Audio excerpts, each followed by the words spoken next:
समावहाय आङो नैबे सुरिबारि परनं जुमदार सुरिबारि गामियावहाय फैनानै आङो नैबे न'खराव मोनसे दुखुनांथाव जाथायखौ लानानै आङो दिनै खबर लाफैनाय जादों आइटिसिएलनि जानानैहाय दा बिनिखायनो आङो नैबे गिबियावनो आइटिसिएलनि जानानै बे न'खराव आङो साबायखर बावनायखौ जासिबाय लोगोसे नैबे न'खरनि जेनाखि गारजेन जेनाखि आबौनि न'खराव नैबे दुखुनांथाव जाथाया दिनैनि थारिखआव जानानै फैदों बेनिखायनो नैबे घटनाफोरनि थाखाय आबौआ मा मेसेज होनो सानो बेखौ आङो बे समावहाय नैबे न'खरनि गारजेनाव सोंनाय जाबाय।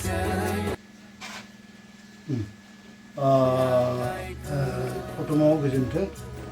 जे बे घटनाया आङो सुरिबारिनि आन्थें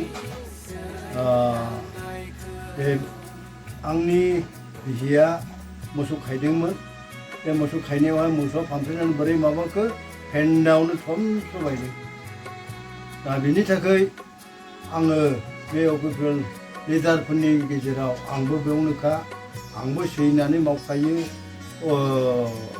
अनसुंथाइ एसे अननायखौ मोनोब्ला खुब गाहाम जागौ नामा आङो नोंथांमोनाव आं खावलायदों उफाय गैया मा खालामनो हठात जाबाय जाथाया उफाय गैया सिखारनो हायानो दहाय एखे गरमानो हिट जानानै मानसि एखे ट्रेन्सलेट जादों बारसिननानै दै दासिमनो खुनु रक्षा दा लाबोबाय बिसिनाव दं दा खुनुरुखुम अनसुंथाइ मोनोब्ला आङो बहुद साबायखर एकदम जेन' इसोराबो बोर होगोन आरो नोंसोरनि थाखाय गासैबो जाफुंहोगोन जोंनि थाखाय आङो बेखौनो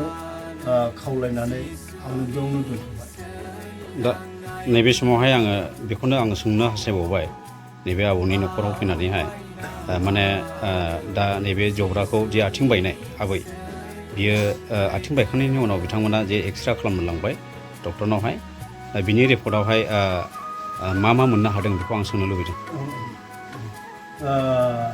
आथिङा बै माबायावहाय गोजौआवहाय फेन्दा खिथायावहाय आरो थबस्र' बायदों थबस्र'नै बावनो दं प्रमान मोनबाय आरो ना प्रमान दङ दा बेनिखायनो आङो दानि सरकाराव थानाय गोहो खुंथायाव थानाय जेनाखि सारमोननिसिम आबौआ मा हास्थायदों आंनि लुबैनाया सारमोनावहाय खुनुरुखुम अनसुंथाइ मोनोब्ला अननायखौ मोनोब्ला खुब गाहाम जागोन खारन आंबो बेयावनोखा नालाय। दा बिनि गेजेरावहाय आङो बेखौनो सोंबावनो हास्थायबाय लास्टआवहाय आबौआ नैबे जब्रानि थाखाय जेनाखि अबस्था जानाय हालोदाव थानाय न'खरनि जेनाखि दुखुनांथाव जाथाय बिनि बेलायावहाय दिनै आबैया माब्लासिमाव हामहैगोन बिनि थाखाय मोनसे सिन्थाधारा दङ दा बेनिखायनो मोजाङै फाहामनो थाखाय एसेसो सहाय मोनोला गाहाम जागौ होननानै हास्थायदों आरोखि दा बबेसिमाव नोङो नैबे आबैनि थाखाय नोङो दिनैहाय बबे डक्टरनाव लांनानै बे एक्सरेखौ खालामनो हाखो? फार्मासियावहाय औ गसाइगाव दा बेनिखायनो गोजोननाय थाबाय आबौनिसिम दा आबौआ जोंनि बे एपिपिएल दोलोनि जेनाखि दैदेनगिरिफोर आरो लोगोसे परनं जुमदारनि सिङाव थानाय गामि सुरिबारि बेवहाय बे न'खरा दुखुनि जाथायजों लोगोसे दिनै बियो प्रकास खालामबाय बेनिखायनो बे जाथायफोरखौ लानानै दिनै बियो जोंनि सरकाराव थानाय गासै दैदेनगिरिफोरनिसिम बियो आर'ज गाबनानै बे गासै न'खरनि थाखाय बियो खावलायनायखौ दोनदों।